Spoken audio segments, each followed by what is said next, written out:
एक ऐसी दुनिया है जहां हर धड़कन, हर एक सांस और दवा की हर एक बूंद जिंदगी और मौत का सवाल बन जाती है। हम बात कर रहे हैं नियोनेटल इंटेंसिव केयर यूनिट की, यानी एनआईसीयू की। यहाँ जो मरीज होते हैं ना, वो इतने छोटे होते हैं कि सटीकता ही एकमात्र ऑप्शन है, कोई दूसरा चांस नहीं मिलता। तो फिर सवाल ये उठा है कि इन नन्ही सी जानों को दवा देते वक्त सेफ्टी कैसे तय की जाती है। चलिए आज इसी कमाल की प्रक्रिया को समझने की कोशिश करते हैं। ये जो लाइन है ना, ये सिर्फ एक कहावत नहीं है। ये एक वादा है, एक फिलॉसफी है। इसका मतलब साफ है, एनआईसीयू में सेफ्टी कोई चांस की बात नहीं है, बल्कि एक सोचा समझा सिस्टम है। और इसी सोच पर कि हाँ, हर गलती को रोका जा सकता है, इसी पर यह पूरा सिस्टम टिका हुआ है। तो पहला सवाल, नवजात शिशुओं को दवा देना इतना मुश्किल होता क्यों है? देखिए, सबसे बड़ी गलतफहमी ये है कि वो छोटे अडल्ट्स हैं, पर ऐसा बिल्कुल नहीं है। असल में उनके लिवर और किडनी वो अभी पूरी तरह से डेवलप्ड ही नहीं हुए हैं। मतलब वो दवाओं को बहुत धीरे धीरे प्रोसेस करते हैं। उनका पूरा शरीर पानी से भरा होता है और उनकी फिजियोलॉजी, मतलब शरीर की बनावट, हर पल बदल रही होती है। और इस एक फैक्ट को भूल जाना बहुत बहुत खतरनाक हो सकता है। तो फिर ये गलतियां होती कहाँ कहाँ हैं?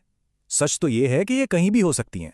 जरा सोचिए, एक गलत डोज, थोड़ा सा गलत डाइल्यूशन, कैलकुलेशन में बस एक डेसिमल पॉइंट इधर से उधर हो जाना, या फिर एक जैसी दिखने वाली दो दवाओं में कंफ्यूजन।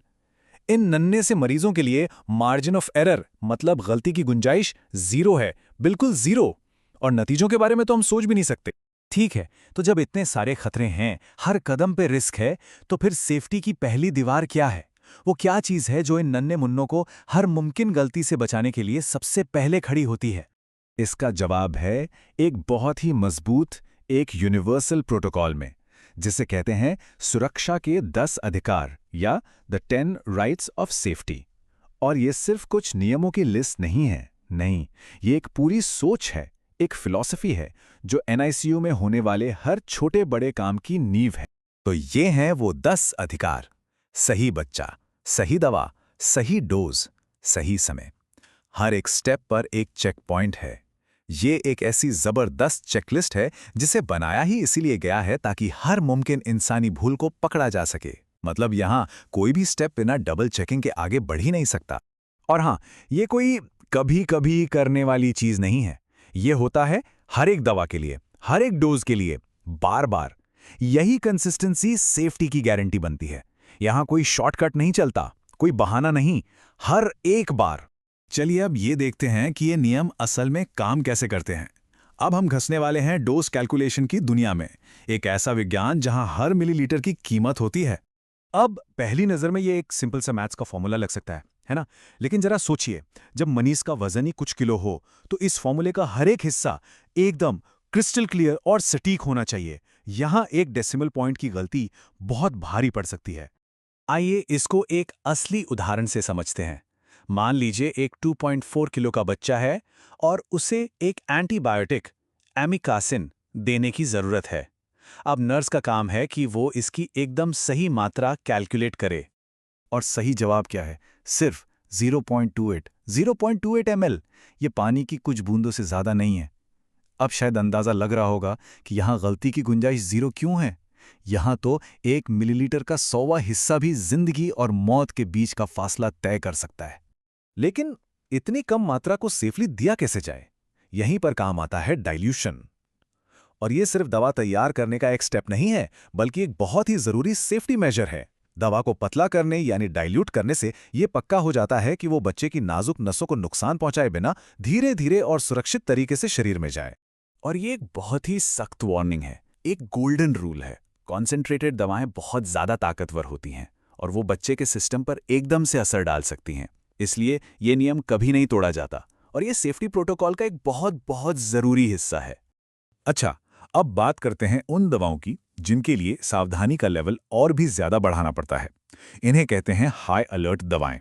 और ये वो दवाएं हैं जहां गलती का मतलब सिर्फ नुकसान नहीं, बल्कि तबाही हो सकता है। इनमें कौन कौन सी दवाएं आती हैं?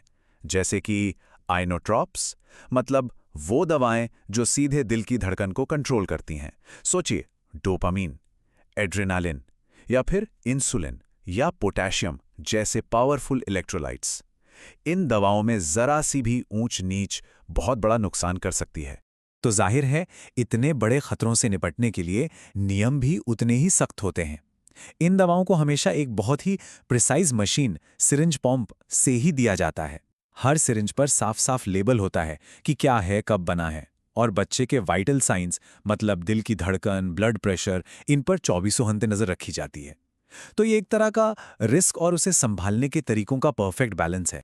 तो अभी तक हमने प्रोटोकॉल्स की बात की, मशीनों की बात की, लेकिन अब फोकस करते हैं उस सबसे जरूरी चीज पर, यानी ह्यूमन एलिमेंट पर, उन स्किल्ड प्रोफेशनल्स पर जो इन सब चीजों को असलियत में करते हैं।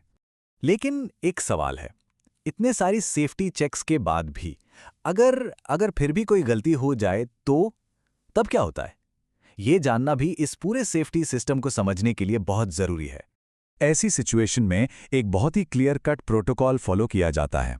सबसे पहला काम, जो नुकसान हो रहा है उसे तुरंत रोकना, मतलब दवा का इन्फ्यूजन स्टॉप इमीडिएटली।